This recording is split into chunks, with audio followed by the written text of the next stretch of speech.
You know, we don't do this very often. I don't sit down with you guys and just have a chat about what I think about retro games in 2025. Listen, man, there was a time that these were state of the art. And honestly, I wish I was still in those days. I miss those days, man. I really miss the days where getting up at Christmas morning and unwrapping a Super Nintendo game was like, oh my god, I got the latest and greatest video game. But you know what hasn't changed? My excitement for these games. Chrono Trigger, my favorite game of all time. Super Mario 3, my second favorite Mario game of all time. Listen, Super Mario World takes the cake. I'm sorry, it does. But that's the beauty of it, right?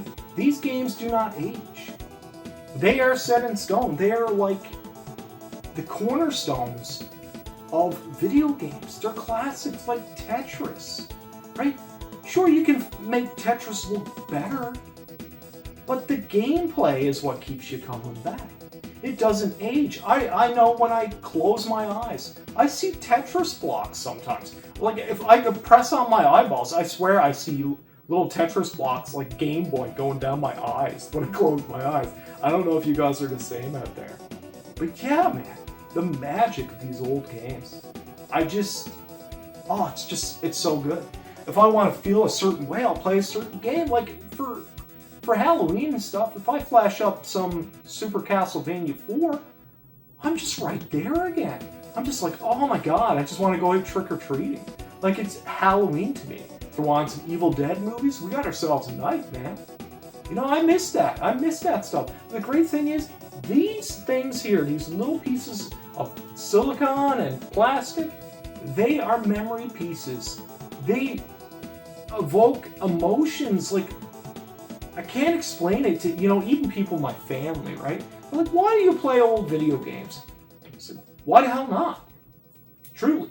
Like, why wouldn't I play old video games? They compete with everything that is currently made right now. I like Elden Ring. Listen, I even like, some games like Iron Meat and stuff. And UFO 50. Fantastic games. There's modern stuff out there that I absolutely adore. And, I am getting a Switch too. Absolutely getting a Switch too. Yes, it's expensive. I get it. But it's Nintendo. And they don't lose value. Right? We're still talking about the Super Nintendo and the original Nintendo Entertainment System today. To this day. Because of how good and how amazing those games were. And people will be doing the same thing with Switch 2. That Switch 2, it emulates the Switch 1, and it's going to give us a lot of capabilities that way with the backwards compatibility, and it's also going to give us the ability to have upgraded Breath of the Wild. Hell yeah, man.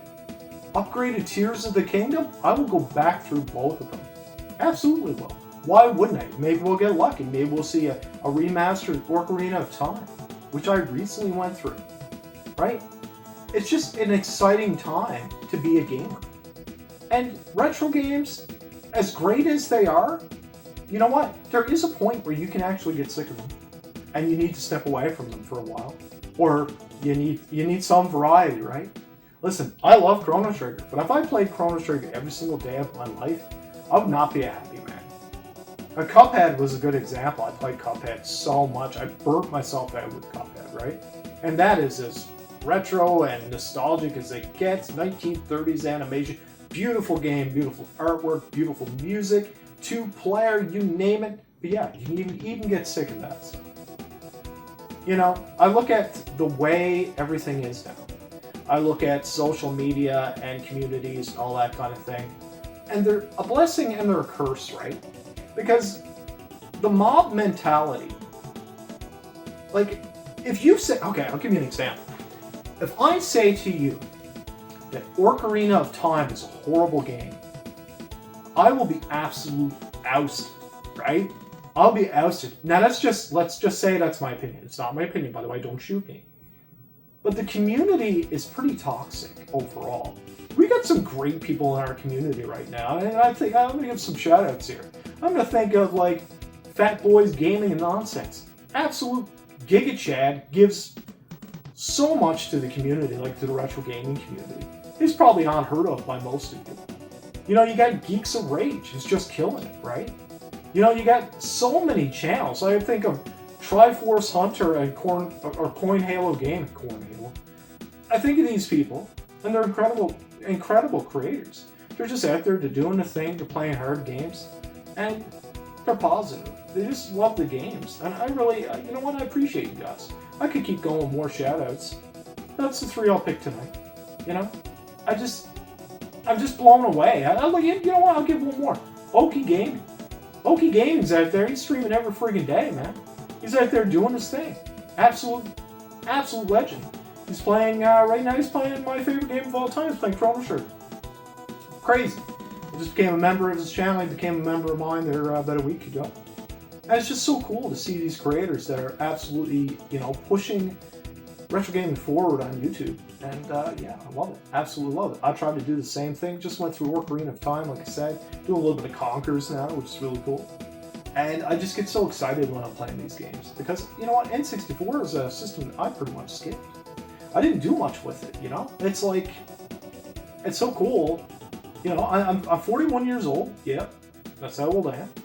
And here I am playing N64 for the first time. Really, like actually experiencing it. And my daughter, Joy, she's playing, you know, games with me and stuff. And it's super fun.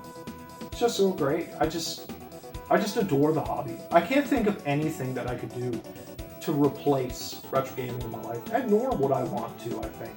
It's just so much fun. While my body allows me, because I just injured my back a couple of days ago. That's why I'm sitting in this chair. My back was completely ruined. While my body allows me, I will play retro games. And I will always look for ways to play these games. And I keep thinking, you know, I'm like, I think of the times where I sat down in my basement in my parents' house, and I guess in a way I kind of lived a little bit of a privileged life. My parents weren't rich by no means, but we were rich as a family. You know, like, we would do a lot together, and I grew up in a very small community, and my friends were always over. We were playing Mario Kart, or, you know, we were playing, you know, things like, oh my god, just so many games, like Mortal Kombat and all this other stuff, and Donkey Kong Country, and we had Sega Genesis, so we were playing Sonic 2, and Streets of Rage 2, Streets of Rage 1. You know, we had a Sega CD, and we were playing that, playing Game Boy, playing Atari 2600. Man, if I could go back to those days. I love my life now, and I wouldn't trade it for anything in the world. But just to be a kid again. That's what this gives me a little bit of. It gives me that ability to sit down and be, hey, I'm a kid again. Just for a moment. Shut the world out for a moment. You know? And it's hard not to get emotional about it, because it's just like, people don't really understand it. And then when I say on top of it, you know, I do the YouTube thing, and I'm streaming and stuff like that, my family doesn't really understand it. They don't get it. They're like, well, the first thing they'll ask is like, how much money do you make? Well, you know what? The money that I make is minimal, but it's mostly because of members like yourselves that are putting a little bit of your own money in my pocket to be able to take it and put it back into you guys. Because the money I make on this, I either invest it in some type of equipment for the channel, and a lot of it goes back into memberships for other channels, because that's how I do it. I pay it forward. I'm always gifted memberships. Hell, my memberships, I think, right now, my memberships a month are like $100. It's insane. $100 a month. I think of it, I'm like, oh my god, in today's economy. And I don't know where things are going to go with the tariffs and everything else. I mean, I'm here in Canada, I'm just shaking my head. I'm just like, why would we want to make things more expensive for anybody? It's stupid to me. But I won't get political. Right? At the end of the day, the country's got to do what they got to do, and that's it. Right? I got to do what I got to do, and that's it. That's all I was going to say about that. So, you know what? What an exciting time. So many ways to play these great games. I'm just glad I can play them with you guys. I'm just glad I can sit down and have the privilege to be able to sit down, play games in front of you guys, have you guys interact, and just be part of the community. And I wouldn't trade it for anything in the world. And I appreciate each and every single one of you. Anybody I didn't mention, make no mistake, I'll mention you at some point when it comes to shoutouts. But yeah, I just adore the hobby. I hope you guys do too. Let me know, guys, what your favorite system is of all time. What kind of games you're playing. And if you'd ever give up retro gaming. Until then, we'll see you then. We'll shout it better. got trouble in that. But thumbs up. See you guys.